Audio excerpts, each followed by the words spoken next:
Warga Jorong Koto Tuo, Nagari Sulit Air, Kabupaten Solok, Sumatera Barat dikagetkan dengan penemuan jasad ibu dan anak di dalam kediamannya Jumat malam. Kedua korban yakni Arnis Chani, 70 tahun, dan anak perempuannya, Indah Permatasari, 30 tahun, tewas akibat luka senjata tajam. Keduanya dibunuh oleh anak kandung Arnis yang berinisial MW, 50 tahun. Pelaku yang kabur ke hutan pinus akhirnya berhasil ditangkap polisi dibantu oleh warga 12 jam kemudian. Selama ini pelaku atas nama Mawardi telah membunuh ibunya yang bernama Arnis dan adiknya yang bernama Indah Permatasari. Pelaku melakukan pembunuhan karena merasa mendapat bisikan gaib untuk membunuh kedua orang ini, yaitu ibu dan adiknya, dengan menggunakan satu buah kapak dan satu buah parang. Akibat perbuatan kejinya, MW dijerat pasal 338 KUHP dengan ancaman maksimal 15 tahun penjara. Dari Kabupaten Solok, Sumatera Barat, Budi Sunandar, Ainus melaporkan. Kericuhan mewarnai penangkapan dua orang yang diduga terkait organisasi Khilafatul Muslimin di Teluk Betung, Bandar Lampung. Sejumlah anggota organisasi berupaya menghalangi personil Polda Metro Jaya ketika membawa rekan mereka. Kedua tersangka berperan sebagai pelaksana operasional organisasi. Masing-masing turut membantu perbuatan pidana tersangka utama, yaitu Abdul Qadir Hasan Baraja, dengan rekam jejak sebagai terpidana kasus terorisme, kasus pengeboman Candi Borobudur di tahun 1985.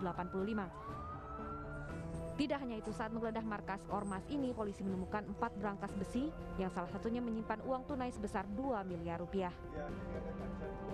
Selain uang dan juga TSK? Uang juga struktur organisasi, kita juga akan telusuri sekolah-sekolah yang terafiliasi, walaupun kami konsentrasinya nanti yang ada di wilayah Polda Metro Jaya, tapi juga berkoordinasi dengan wilayah-wilayah lain. Berdasarkan penyelidikan polisi, Ormas Khilafatul Muslimin bertolak belakang dengan Pancasila. Bahkan mengajarkan pada pengikutnya terkait pemahaman dan mengancam persatuan dan kesatuan bangsa. Dari Lampung Selatan, Lampung, Heri Fulistiawan, iNews melaporkan.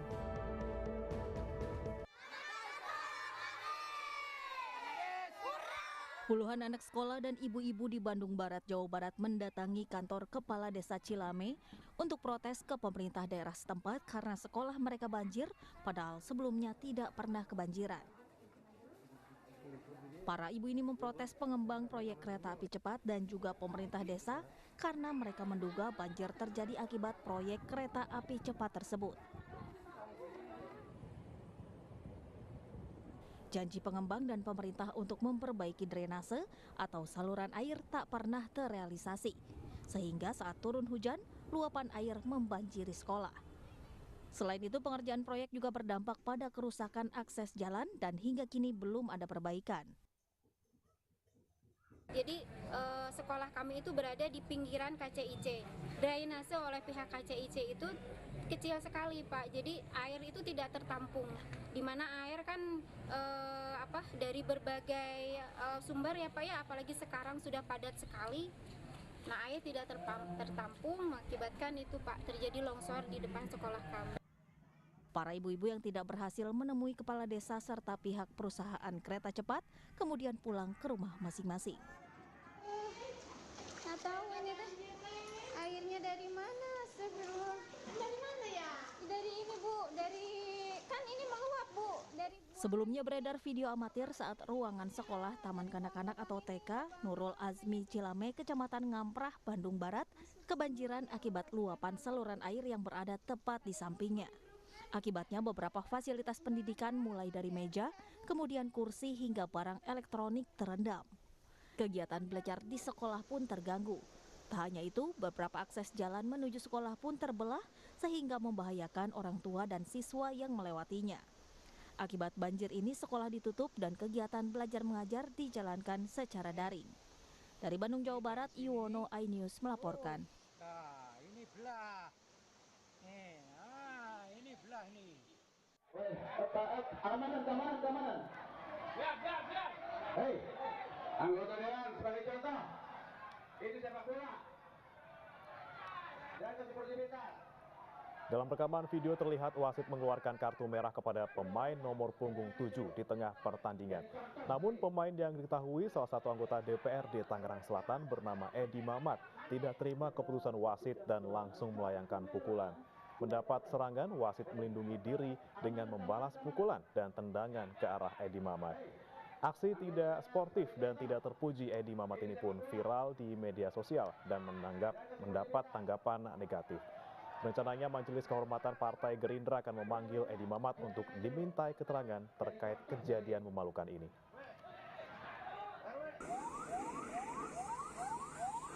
Sebuah minibus menabrak truk dan terbakar di tol Cipali Majalengka, yaitu di jalur Cirebon menuju Jakarta. Mobil berpenumpang 6 orang dalam perjalanan dari Jawa Tengah. Saat melintas di kilometer 178.800, minibus menabrak bagian belakang truk dan terbakar. Akibatnya, 3 penumpang tewas dan 3 lainnya dirawat intensif di rumah sakit. Diduga, sopir minibus dalam kondisi lelah saat berkendara. Kemungkinan besar akibat tabrakan itu menyebabkan percikan api di mesin. Terlihat bahwa mesin dalam kondisi rusak, mungkin ada ceceran bensin di sana, kemudian akhirnya menimbulkan kebakaran. Polisi kini mencari sopir truk yang melarikan diri setelah ditabrak minibus pada malam kejadian. Dari Majalengka, Jawa Barat, Muhammad Zeni, iNews melaporkan.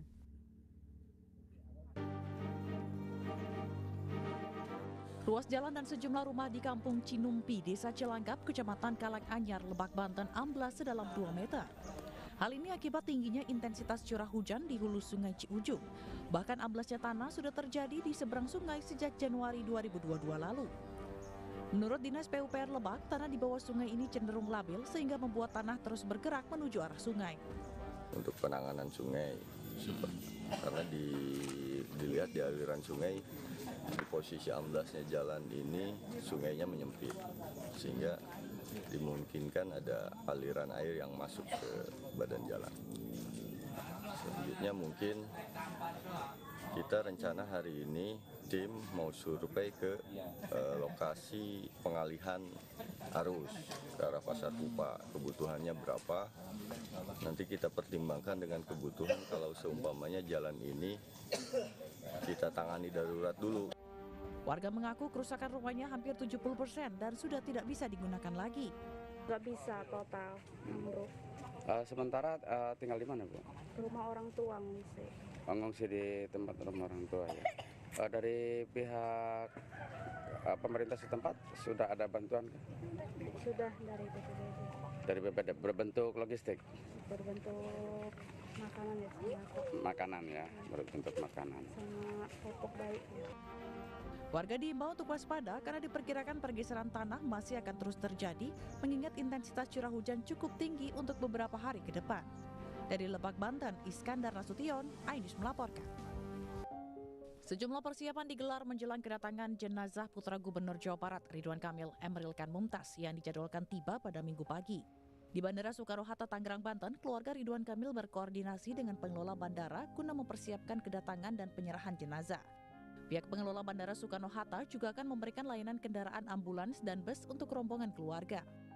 Jenazah Eril telah diberangkatkan dengan pesawat yang sama dengan Ridwan Kamil dan keluarga dari Swiss menuju Jakarta. Pada prosesi pemakaman nanti, warga diimbau tertib. Jenazah Ananda Eril akan diterbangkan dalam satu flight dengan Bapak Ridwan Kamil beserta keluarga. Saat ini, informasi yang kami dapat dari KBRI Beren, Bapak Ridwan Kamil didampingi pejabat KBRI Beren telah berada di Zurich Airport dan direncanakan akan take off pada pukul 10:10 waktu setempat atau pukul 15:10 waktu Indonesia Barat. Bapak Ridwan Kamil dan jenazah direncanakan akan tiba di Bandara Soekarno-Hatta pada hari Minggu tanggal 12 Juni tahun 2022 pukul 15.45 waktu Indonesia Barat.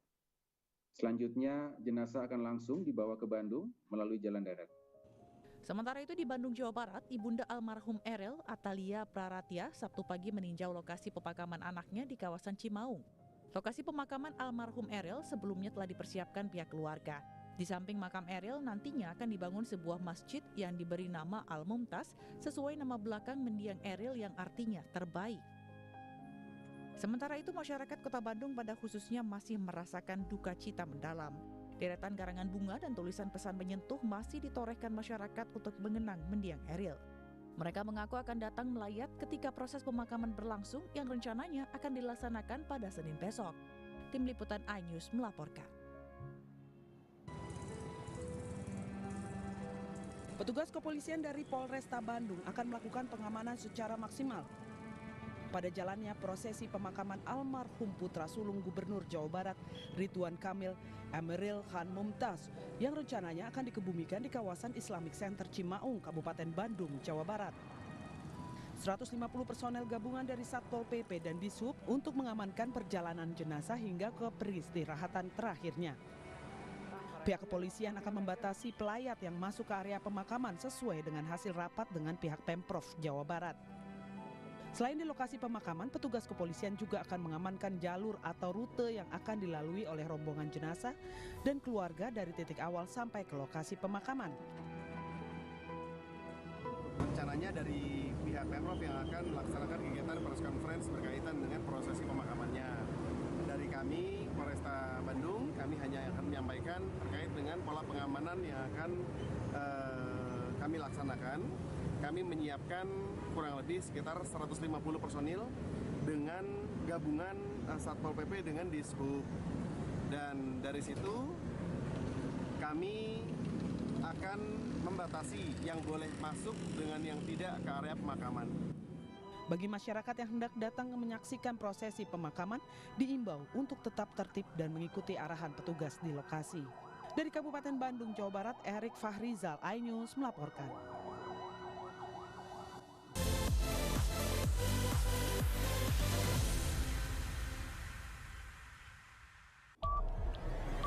Yang baru di iNews dengan konsep talk show hadir di prime time. Gak cuma promosi, tapi berbagi ilmu dan informasi juga. Kenapa akhirnya beralih karyawan ke usaha sendiri selain? Hah? Hari gini masih cari kerja. Kenapa nggak jadi pengusaha? Kita mendengar kisah-kisah sukses tadi. Mau jadi pengusaha sukses? Nonton deh Kata Sandi. Kata Sandi, hanya di iNews.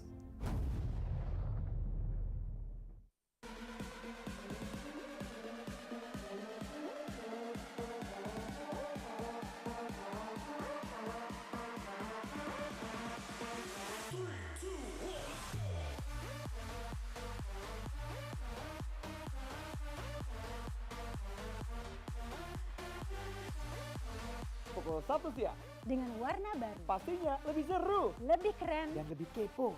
Intense Reborn hanya di iNews.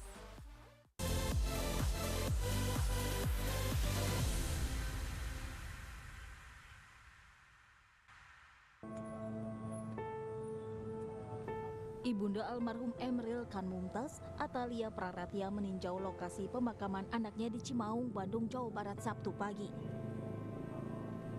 Kawasan ini merupakan kampung halaman Atalia yang akan menjadi tempat peristirahatan terakhir sang anak. Warga setempat pun berbondong-bondong mendatangi lokasi untuk melihat langsung proses penggalian liang lahat. Rencananya jenazah Eril akan tiba di tanah air Minggu sore. Ini menurut keterangan saya, ini tanahnya mertua Bapak Gubernur. Terus yang ini sebagian mau dibikin Islamic Center, baru sebagian lah itu udah dititik poinkan. Yang kedua ini kan baru kali ini tempat pemakamannya anak balita kami di pemakaman Haji ini. Di lahan ini pula Ridwan Kamil membangun sebuah masjid yang diberi nama Al-Mumtaz. Nama ini diambil dari nama belakang Eril yang bermakna terbaik. Secara khusus Ridwan Kamil juga membuat desain peti jenazah untuk Eril. Dalam unggahannya di Twitter, RK menulis saatnya kamu pulang ke negeri untayan doa. Negeri para wali yang salah satunya adalah leluhurmu. RK juga menyebut hari ini adalah hari Sabtu, hari yang baik untuk pulang ke rumah. Emeril Khan Mumtaz tenggelam saat berenang di Sungai Are, Bern, Swiss. Jenazah Eril ditemukan 2 pekan kemudian di Bendungan Enghelde atau sekitar 6 km dari lokasi Eril tenggelam. Jenazah pria berusia 23 tahun ini ditemukan dalam kondisi utuh berkat dinginnya suhu air sungai. Dari Bandung, Jawa Barat, Erik Farizal, iNews melaporkan.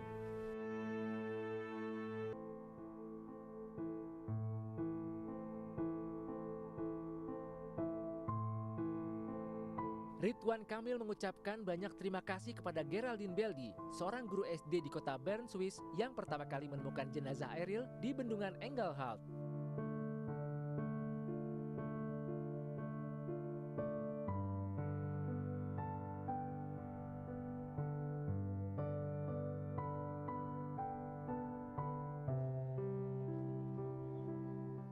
RK bertemu langsung Geraldine dan berjanji akan menanggung segala kebutuhan jika Geraldine berlibur ke Indonesia.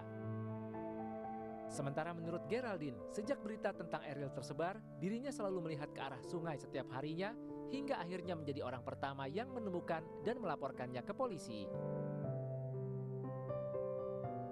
Jenazah Eril ditemukan pada 8 Juni pagi waktu Swiss.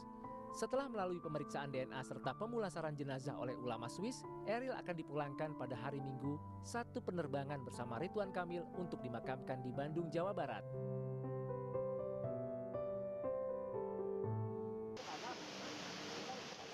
Hujan deras yang mengguyur kota Padang seharian meluapkan sejumlah sungai yang berada di kota Padang. 3 dari 4 orang pelajar yang tengah mandi di Sungai Bangik, Kecamatan Koto Tangah, Kota Padang hilang terseret arus deras sungai. Sejumlah warga bersama tim SAR gabungan dari BPBD dan Basarnas melakukan upaya pencarian korban secara manual menunggu debit air menyusut. Tim dari BPBD dan tim TRC dari Kecamatan Koto Tangah sudah berada di lokasi. Saya sedang berkoordinasi dengan masyarakat sekitar bagaimana langkah-langkah selanjutnya kita akan lakukan pencarian. Kita berdoa mudah-mudahan ketiga siswa sekolah ini di SMK Kota Padang segera ditemukan dalam keadaan selamat. Banjir setinggi 2 meter juga merendam ratusan rumah di 3 kecamatan, Kecamatan Kato Tengah, Padang Selatan, dan Lubuk Begalung. Dari Padang, Sumatera Barat, Budi Sunandar, iNews melaporkan.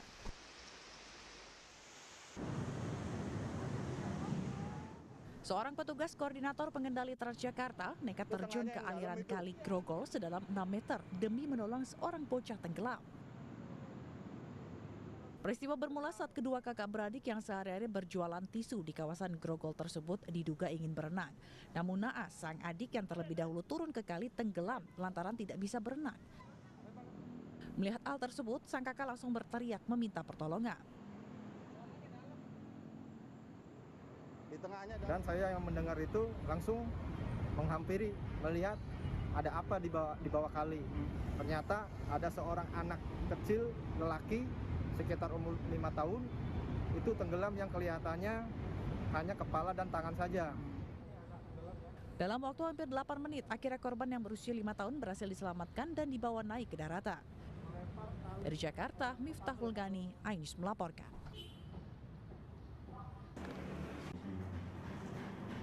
Petugas pemadam kebakaran sektor Cempaka Putih melakukan upaya penyelamatan jari tengah seorang pemuda yang terjepit saringan bak pencuci piring atau wastafel di kawasan Cempaka Putih Timur, Jakarta Pusat pada Sabtu sore.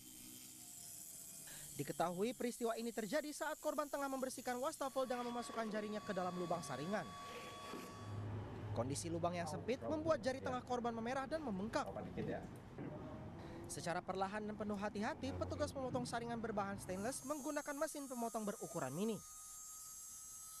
Tadinya saya mau nyoba ngambil wastafelnya tuh ngangkat ya, tapi nggak bisa, ternyata malah sangkut. Tadi tidak ada kesulitan karena memang ininya tipis ya, itunya tipis, jadi tidak terlalu banyak mendapatkan kesulitan. Atas peristiwa ini petugas mengimbau kepada warga agar segera melapor jika membutuhkan pertolongan. Dari Jakarta, Rani Sanjaya, iNews melaporkan.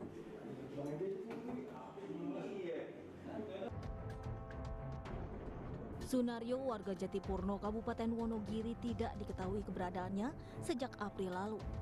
Pria yang memiliki bisnis jual beli kendaraan ini menghilang setelah mengembalikan mobil yang digadaikan orang di Desa Semagar, Kecamatan Girimarto.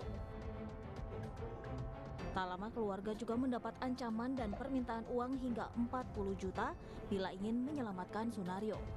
Pesan itu juga disertai ancaman jika melapor ke polisi, nyawa Sunario hilang. Khawatir terjadi sesuatu, keluarga memutuskan melaporkan kasus tersebut ke Polres Wonogiri. Tak hanya laporan resmi, pihak keluarga pun juga meminta bantuan kepada orang pintar, namun tak ada hasil. Nomor suami saya, tapi itu bukan tulisan suami saya. Minta tebusan 40 juta dengan ancaman kalau suami saya mau selamat suruh menebus uang 40 juta, begitu Mas. Dan tidak boleh lapor polisi atau seperti apa? Tidak boleh lapor polisi. Setelah sebulan lebih menghilang, keluarga sering mendapatkan informasi penemuan mayat yang diduga adalah korban. Namun setelah dicek ternyata informasi tersebut adalah hoax. Melaksanakan penyelidikan, kami mohon doa restunya, semoga kasus ini bisa segera terungkap. Dan terkait dengan adanya ancaman maupun hal-hal lain, kita sudah jemput bola. Saat ini kasus masih dalam penyelidikan Polres Wonogiri. Dan terkait teror ancaman, Polres Wonogiri menjamin keamanan terhadap keluarga korban. Dari Wonogiri, Jawa Tengah, Tianwar Setiaji, iNews melaporkan. Dua kloter pertama dari embarkasi Solo dan Jakarta, Pondok Gede akan bermikot di Bir Ali.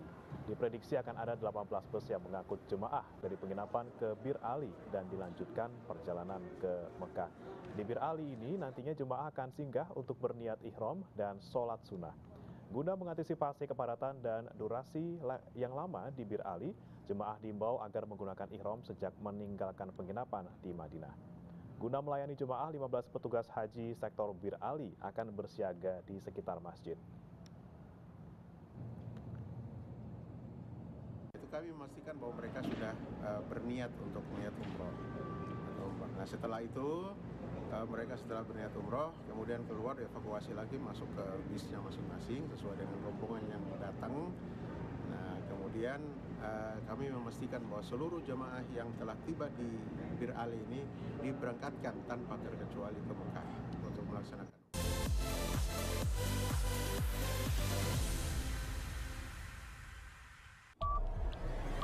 Jember di iNews dengan konsep talk show hadir di prime time. Gak cuma promosi, tapi berbagi ilmu dan informasi juga. Kenapa akhirnya beralih karyawan ke usaha sendiri selain? Hah? Hari gini masih cari kerja. Kenapa nggak jadi pengusaha? Kita mendengar kisah-kisah sukses tadi. Mau jadi pengusaha sukses? Nonton deh Kata Sandi. Kata Sandi hanya di iNews.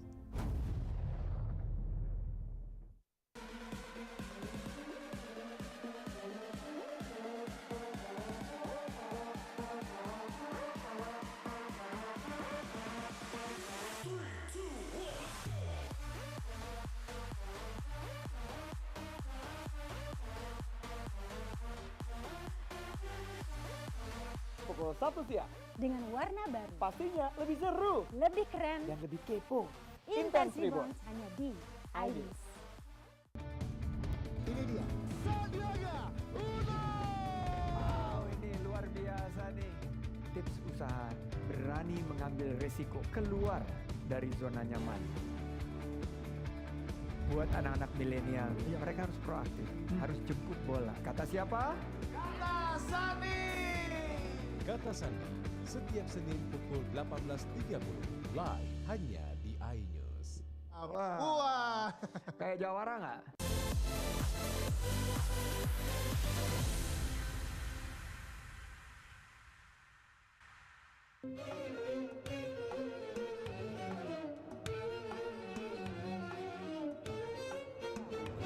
Ya pemirsa, hingga saat ini sudah lebih dari 16.000 jemaah asal Indonesia tiba di Madinah, dan saat ini tidak hanya jemaah dari Indonesia, namun jemaah dari berbagai negara lain juga sudah mulai memadati Masjid Nabawi dengan satu tujuan yang sama, yakni sholat Jumat di Masjid Nabawi. Jauh sebelum muazin berkumandang di Masjid Nabawi, ribuan jemaah calon haji telah berkumpul di pelataran masjid yang dibangun Rasulullah tersebut. Seakan berlomba mendapat saf terdepan, jemaah pun berbondong-bondong memasuki Masjid Nabawi. Jangan lupa tetap menggunakan alas kaki saat masih di pelataran. Saat memasuki ruang utama Masjid Nabawi, alas kaki dapat dimasukkan plastik dan disimpan dekat saf maupun rak penyimpanan. Saat selesai salat Jumat dan keluar masjid, pastikan kembali menggunakan alas kaki.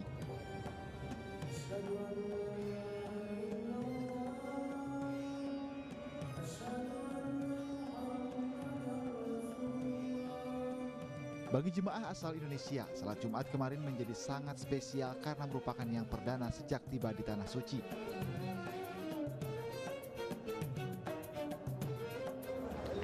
Ya pemirsa, alhamdulillah telah melaksanakan ibadah sholat Jumat dan seperti inilah suasana keramaian di depan pintu 21 Masjid Nabawi. Tidak hanya jemaah dari Indonesia, namun jemaah dari negara yang pun sudah berbaur dan bersama-sama berkumpul di Masjid Nabawi ini untuk melaksanakan sholat Jumat secara bersama-sama. Bagi jemaah yang tidak masuk di ruang utama masjid, pelataran pun dapat menjadi pilihan memanjatkan doa. Sangat terharu Pak, sehingga nanti kan dengan kita sholat di sini luar biasa Pak. Masyarakat di Madinah ini keluarnya mungkin kalau kita bandingkan dengan sholat-sholat di daerah lain Pak, ini yang luar biasa Pak. Saat musim haji, Masjid Nabawi menjadi pusat ibadah jemaah asal Indonesia saat berada di Madinah. Tidak hanya arba'in dan salat Jumat, jemaah kerap berkunjung ke Masjid Nabawi guna bermunajat di Raudah maupun berziarah ke makam Nabi Muhammad. Dari Madinah, Arab Saudi, Ahmad Sudraji, iNews melaporkan.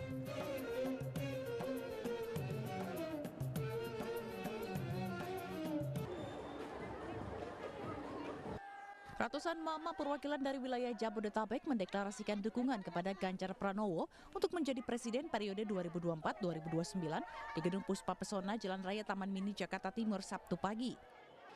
Koordinator Mak Ganjar, Evi Nafisa, menilai Ganjar merupakan sosok yang mengajarkan nilai pendidikan politik ke perempuan. Hal ini dibuktikan dengan berkiprahnya istri Ganjar, Siti Atikoh Supriyanti yang aktif di berbagai bidang kegiatan positif di masyarakat. Selain deklarasi, mama dari berbagai lapisan ini juga menggelar pembagian sembako dan olahraga senam Zumba.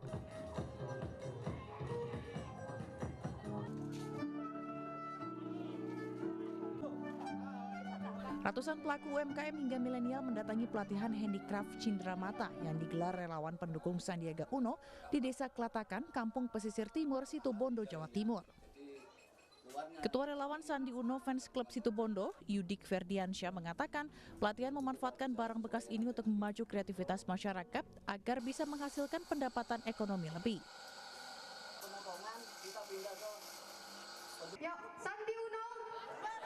Selain pelatihan handicraft, ratusan masyarakat mendeklarasikan mendukung Menparekraf Sandiaga Uno untuk maju sebagai capres di Pilpres 2024. Mereka meyakini Sandiaga bisa membangkitkan perekonomian Indonesia. Bersatu sebagai militan yang setia. Deklarasi relawan Sandi Uno mendukung Sandi Uno. Republik Indonesia tahun 2024.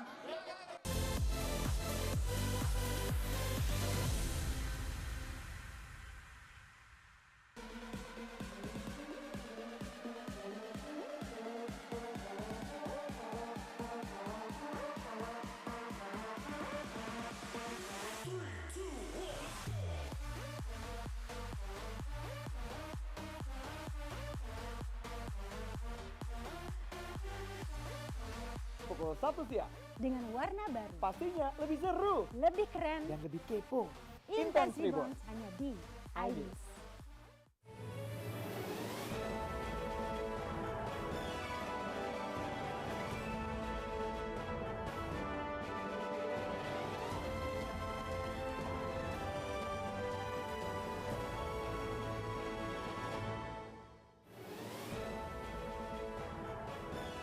Pemkab Wahab tak berdaya kendalikan tambang batubara.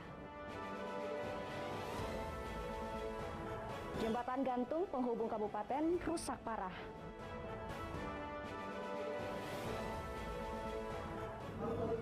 Ikan cana snakehead sedang naik pamor.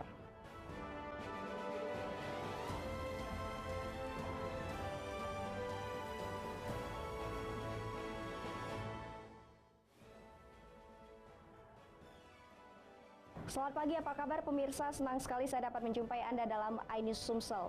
3 saja informasi tadi mengawali jumpa kita pada pagi hari ini. Beragam informasi menarik lainnya kami siapkan untuk Anda. Bersama saya Salwatu Sadia, inilah iNews Sumsel selengkapnya.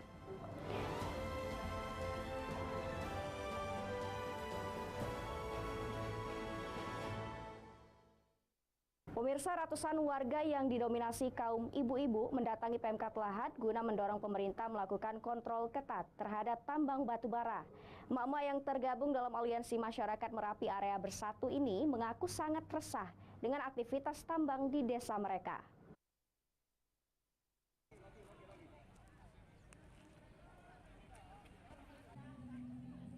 Aksi demo ratusan emak-emak digelar di halaman Pemkab Lahat. Pendemo yang dinominasi ibu-ibu ini menuntut Pemda Lahat menghentikan sementara aktivitas tambang yang sangat meresahkan hingga ada aturan yang jelas.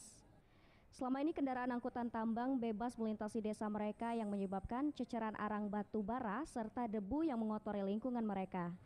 Masyarakat menuntut kompensasi serta pembangunan jalan khusus tambang agar kendaraan tambang tak lagi melintas di jalan umum. Sayangnya tuntutan warga ini tak bisa diakomodir Pemkab Lahat. Masa kecewa karena jawaban tuntutan mereka terkesan mengambang lantaran Pemkab Lahat tidak dapat memberikan kepastian atas tuntutan mereka. Yang kami dialamin sekarang Pak, bukan main, debunya terlalu banyak. Sudah itu apalagi sekarang Pak, beberapa hari ini Gedung Agung, Gunung Kembang, sudah 1 mobil batu bara tumpah seluruh perjalanan. Jadi masyarakat resah, apalagi Gunung Kembang Pak. Kemarin saya sendiri yang turun untuk minta bantu kepada GGB menyiram jalan itu. Sementara itu, Sekretaris Daerah Lahat Chandra mengaku Pemda Lahat tidak bisa mengambil langkah karena menjadi tanggung jawab pemerintah Provinsi Sumatera Selatan. Sudah kita jelaskan, namun karena masalah jalan itu wewenang provinsi, kita tidak bisa langsung memutuskan hasil kemarin, harus melalui rapat lagi dengan. Dari Lahat, Bala Putra, iNews melaporkan. Kita beralih ke informasi pemirsa. Akses jembatan gantung di Desa Muara Lawai Besar, Kecamatan Muara Enim, Kabupaten Muara Enim, kondisinya memprihatinkan. Jembatan ini juga menjadi penghubung ke Desa Muara Lawai Kecil, Kabupaten Lahat.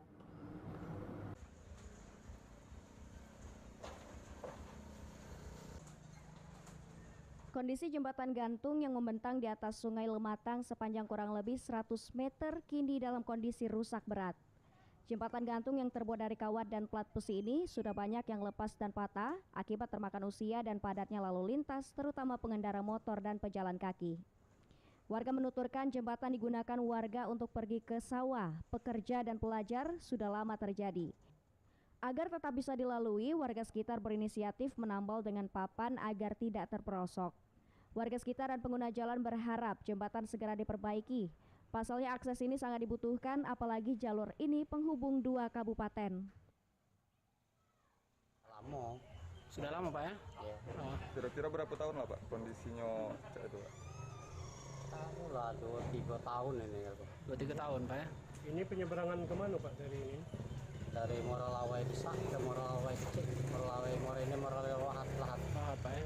Jadi lintas kabupaten juga ini kan? Iya. Jadi pemerintah belum ada perawatannya. Belum ada Pak? Iya. Kalau aktivitasnya ramai tidak Bang, termasuk Bang ini? Yang lintas? Ramai lah. Ramai Bang ya? Iya. Apalagi? Tanggung jawab bersama. Gitu ya? Dari awal itu yang pengajuan awal pembuatan itu memang dari Desa Muara Lawai ke Kecamatan Muara Enim. Ya karena mayoritas lebih banyak di sini kan? Sebenarnya kalau yang melewati Muara Lawai Merapi Timur Kabupaten Lahat, yang banyak di lahan persawahan di Desa Muara Lawai sini. Warga berharap pemerintah segera memperbaiki jembatan mengingat akses ini sangat dibutuhkan, terutama para petani untuk pergi ke sawah dan beraktivitas lainnya. Dari Muara Enim, Edwin Syahsatria, iNews melaporkan. Kita beralih ke informasi pemirsa. Kejaksaan Negeri Ogan Komering Ilir, Sumatera Selatan resmi menahan 2 tersangka kasus dugaan korupsi pengadaan bibit karet Dinas Perkebunan dan Peternakan Kabupaten Oki. Kerugian negara dari kasus ini mencapai 317 juta rupiah.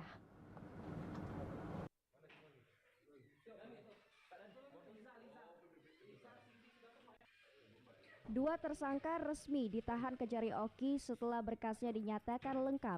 Dua tersangka itu yakni TP selaku PPTK Disbunak, kemudian RC selaku Direktur CVCK.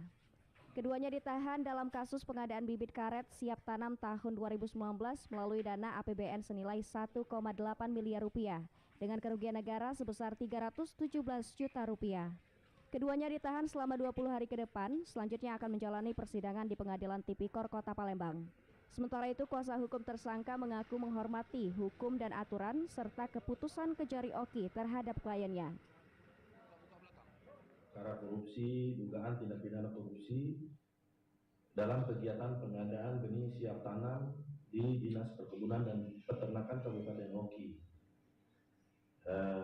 Anggaran yang bersumber dari APBN tahun 2019 sebesar 1.800.085.400.000 rupiah.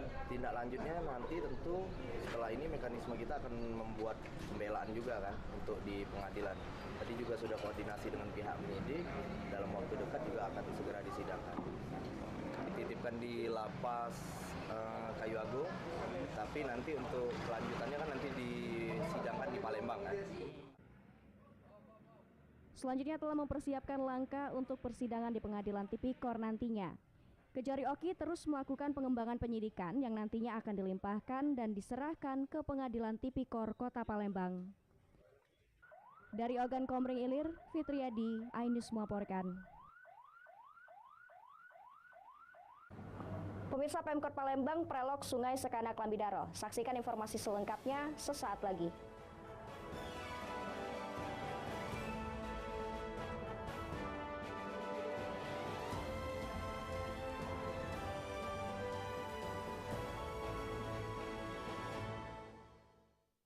Ini berita ekonomi. Baru dan berbeda dari berita lainnya. Saya Syahna Suartono, News Update di iNews. Yang baru di iNews dengan konsep talk show hadir di prime time. Gak cuma promosi, tapi berbagi ilmu dan informasi juga. Kenapa akhirnya beralih karyawan ke usaha sendiri selain? Hah? Hari gini masih cari kerja. Kenapa nggak jadi pengusaha? Kita mendengar kisah-kisah sukses tadi. Mau jadi pengusaha sukses? Nonton deh Kata Sandi. Kata Sandi hanya di iNews. Selamat malam pemirsa. Bapak sadar nggak menggantikan seorang menteri yang sangat populer? Ahmad Saroni mengatakan waktu saya gembel dulu. Seberapa gembel sih Anda dulu? Di Wuhan, apakah menggunakan vaksin yang sama, Pak? benih lobster? Yang sebelumnya dilarang untuk ditangkap sekalipun. Jangan jadi pejabat untuk jadi orang kaya. Salam inspirasi. After Hours with Helmi Yahya setiap Jumat pukul 18.30 live hanya di iNews.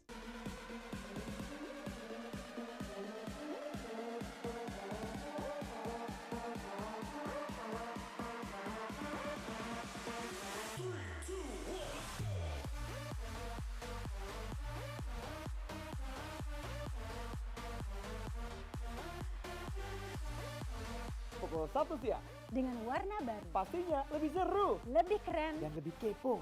Intense Reborn hanya di iNews. Ini dia. Sandiaga Uno! Wow, ini luar biasa nih. Tips usaha berani mengambil resiko keluar dari zona nyaman. Buat anak-anak milenial, mereka harus proaktif, harus jemput bola. Kata siapa?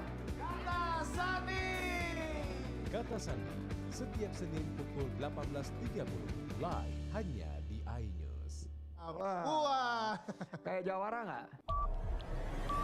Yang baru di iNews dengan konsep talk show hadir di prime time. Gak cuma promosi, tapi berbagi ilmu dan informasi juga.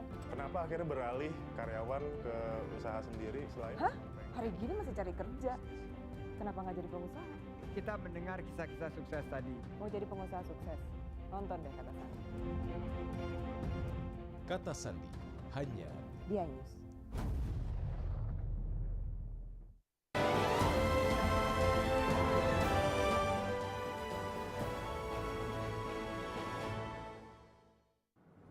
Terima kasih pemirsa, Anda masih bersama kami. Pemirsa, memperingati Hari Lingkungan Hidup, pemerintah Kota Palembang melakukan kegiatan bersih-bersih Taman Destinasi Wisata Sungai Sekanak, Lambidaro. Penanaman pohon tabibuya serta melengkapi fasilitas gasnet atau wifi corner dilakukan dengan menggandeng pihak swasta.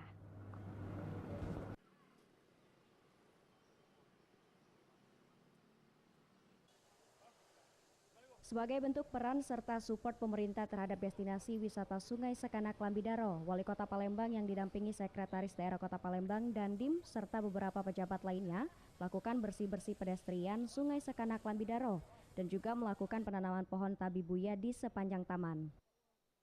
Selain itu, pemerintah Kota Palembang yang bekerja sama dengan BUMD serta pihak swasta melengkapi fasilitas destinasi tersebut dengan gasnet atau wifi corner dan langsung diresmikan oleh Wali Kota Palembang. Selanjutnya kegiatan ini akan tetap dilaksanakan di 107 kelurahan mengingat pandemi COVID-19 di Kota Palembang juga telah melandai. Maka kegiatan-kegiatan seperti ini akan kembali dihidupkan namun dengan tetap mengedepankan protokol kesehatan yang telah ditetapkan. Kegiatan rutin gotong royong, ini kita mulai di Sekanak Lambidaro dan insya Allah minggu-minggu berikutnya akan tersebar di 107 kelurahan. Nah, gotong royong hari ini tentu kami nambah bersyukur karena hadir dari Gasnet, ya, dari Pertagas, dari Bank Sumsel, kemudian dari Tamrin Brothers, ya, yang kesemuanya memberikan CSR di sini. Wali Kota menghimbau dan memohon partisipasi masyarakat dalam pelaksanaan normalisasi Sungai Sekanak serta mencintai sungai yang menjadi sumber kehidupan warga Kota Palembang. Jadi tempat buat masyarakat sekitar ya, yang kita bangun buat mereka tuh bisa mengakses internet lah ya. Dalam hal ini bisa beraktivitas karena kita tahu sekarang kebutuhan internet kan makin hari makin berguna ya untuk aktivitas sehari-hari gitu. Nah, dengan adanya ini nanti dari masyarakat sekitar juga bisa memanfaatkan untuk berbagai kepentingan. Kurang lebih seperti itu sih. Dari Palembang, Erwin Setiawan, iNews melaporkan. Selanjutnya pemirsa, Komisi Pemilihan Umum Daerah Kota Prabu Muli menghimbau seluruh partai politik yang ada di Kota Prabu Muli untuk mempersiapkan diri menghadapi verifikasi jelang tahapan pemilihan umum 2024 mendatang.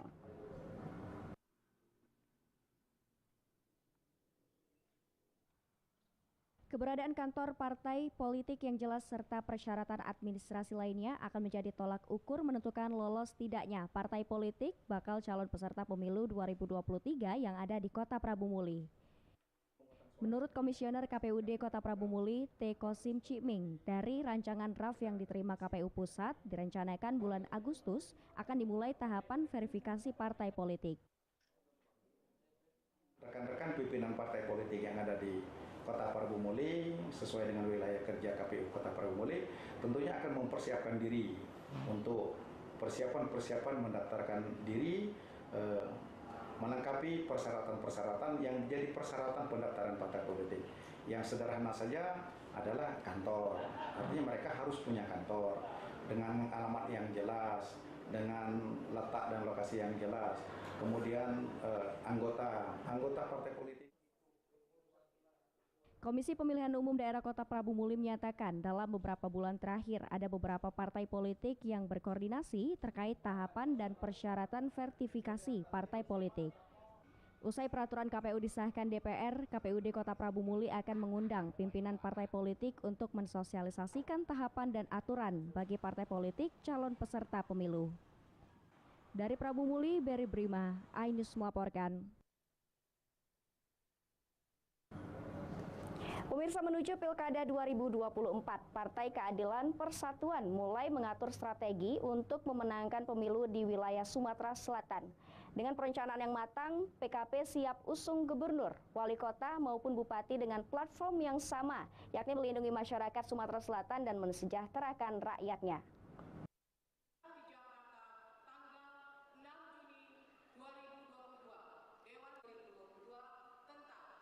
Menuju Pilkada, Pileg maupun Pilpres 2024, Partai Keadilan Persatuan menyiapkan kepengurusan dan keanggotaan beserta dengan strateginya.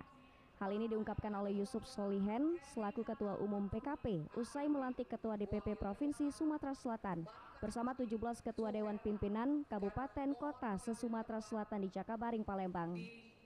Partai ini memasang target satu fraksi untuk DPRD Provinsi Sumatera Selatan maupun Kabupaten Kota atau Kabupaten Kota 3-5 kursi. Sedangkan untuk Provinsi 5-10 kursi. Dengan target tersebut, PKP mampu mengusung gubernur, wali kota maupun bupati.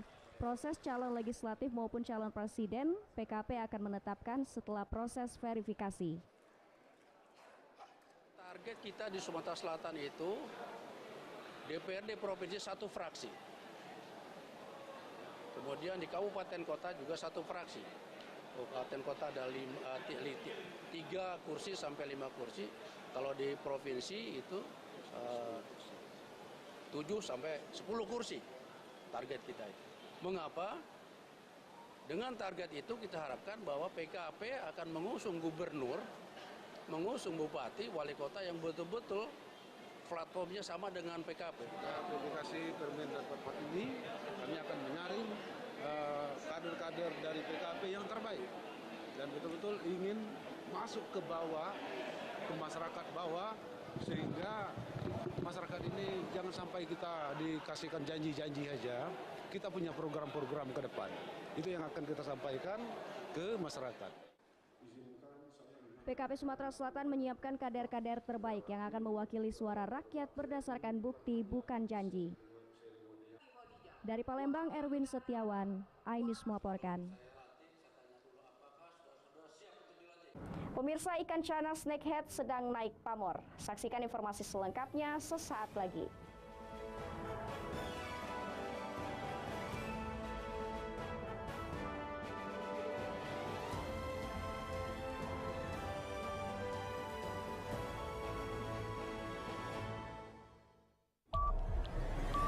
Yang baru di iNews dengan konsep talk show hadir di prime time.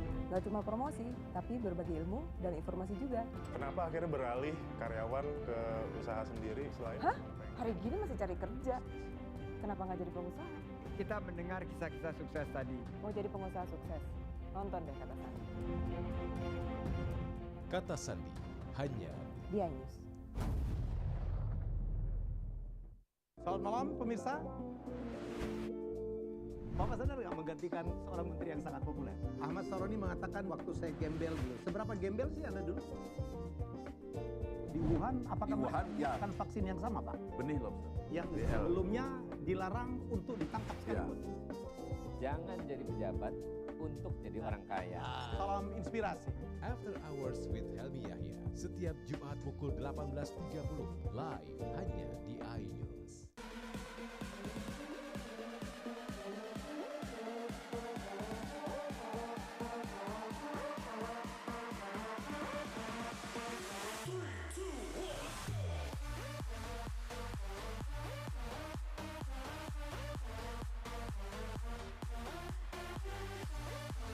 Pukul 1 siang. Dengan warna baru. Pastinya lebih seru. Lebih keren. Dan lebih kepo.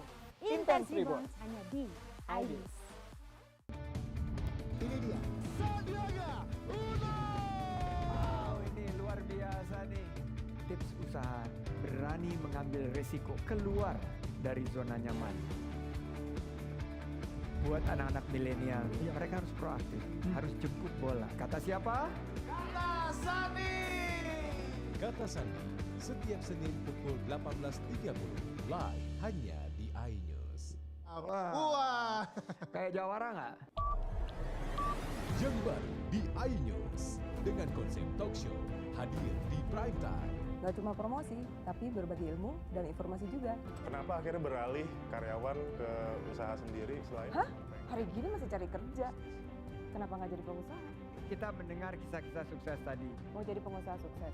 Nonton deh Kata Sandi. Kata Sandi hanya di iNews.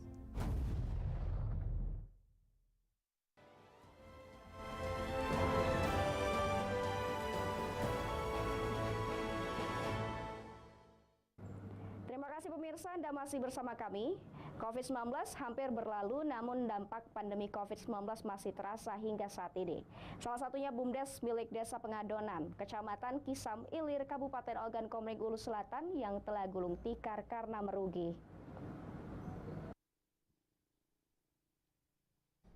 Badan usaha milik desa di Desa Pengadonan, Kecamatan Kisam Ilir berdiri sejak 2018, bergerak dalam pengelolaan sampah warga dan sistem pencucian kendaraan baik roda 2 maupun roda 4. Namun sejak pandemi COVID-19 melanda, BUMDes Desa Pengadonan makin merugi, bahkan gulung tikar karena sepi ditinggalkan konsumen yang enggan mencuci kendaraannya.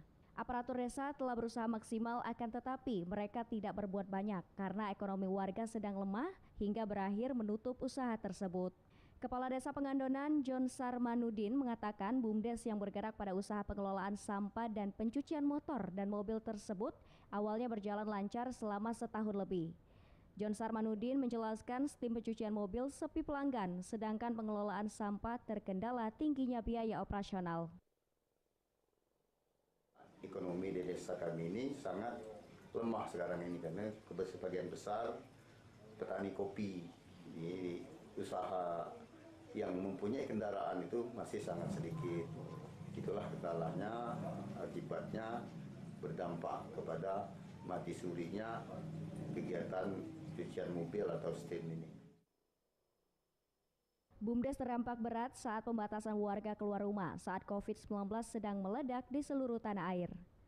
Dari Ogan Komering Ulu Selatan, Teddy Hendrawan, iNews melaporkan. Pemirsa, Anda tentu tidak asing dengan ikan gabus atau ikan cana. Masa pandemi menumbuhkan minat pencinta ikan hias mengkoleksi ikan air tawar yang satu ini.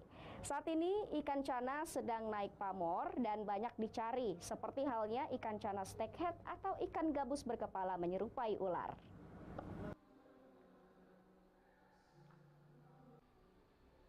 Pandemi menumbuhkan minat pecinta ikan hias mengkoleksi ikan air tawar seperti ikan halnya ikan gabus atau ikan cana. Nah, jika dilihat sekilas mata, tidak ada perbedaan ikan gabus atau ikan cana yang satu ini dengan ikan gabus pada umumnya. Namun coba Anda perhatikan dengan sesama, ternyata ada keunikan yang berbeda dari ikan air tawar yang biasa hidup di area rawa-rawa ini. Ikan ini sedang naik pamor dan banyak diburu para pecinta ikan hias sebagai penambah koleksi. Harganya pun mulai dari ratusan ribu rupiah hingga belasan juta rupiah tergantung dari jenis, bentuk, dan beratnya.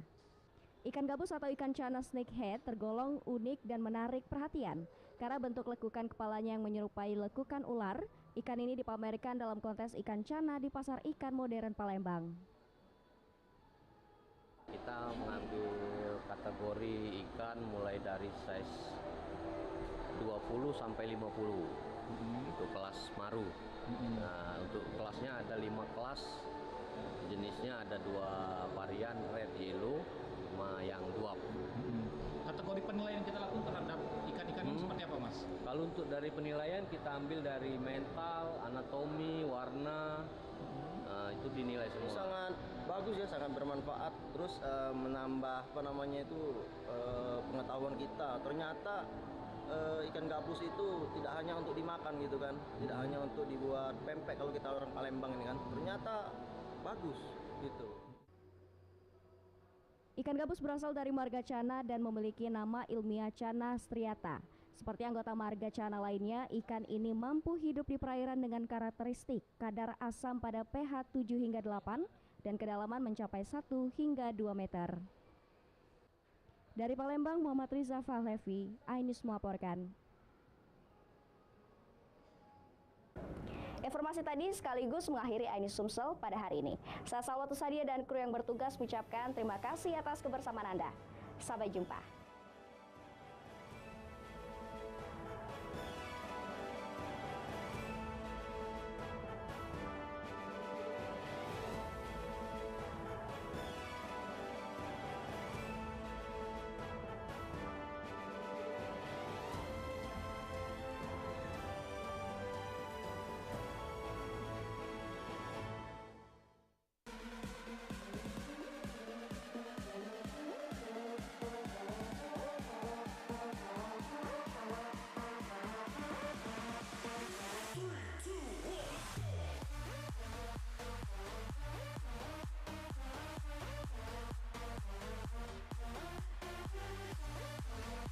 Sabtu siang. Dengan warna baru. Pastinya lebih seru. Lebih keren. Dan lebih kepo.